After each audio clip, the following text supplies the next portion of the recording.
Mas Anies bisa jadi korban politik identitas. Coba kita lihat dari 3 calon yang punya elektabilitas paling tinggi hari ini.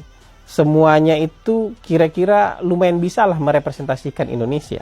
Mas Ganjar misalnya. Mas Ganjar itu walaupun orang tuanya keduanya Jawa, mertuanya Jawa, istrinya juga Jawa.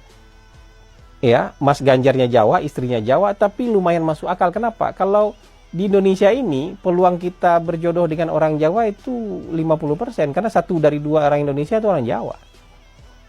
Kan gitu.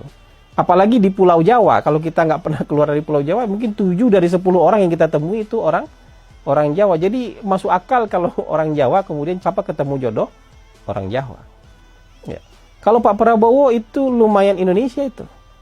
Bapaknya orang Jawa dari Banyumas, ibunya orang Manado.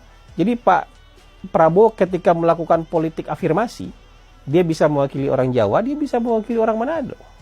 Jadi cukup besar cakupan Indonesianya gitu. Lebih dari 50% Indonesia itu.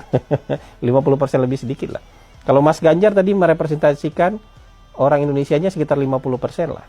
Mas Anies, ibunya Arab, bapaknya Arab, kakeknya Arab. Mas Anies nikah dengan WNI keturunan Arab. Menantu Mas Anies, anak Mas Anies nikahnya dengan Arab lagi. Jadi Mas Anies kalau merepresentasikan Indonesia agak kurang keindonesiaannya. Mungkin 3% Indonesia aja yang bisa direpresentasikan oleh Mas Anies kalau kita bicara politik identitas.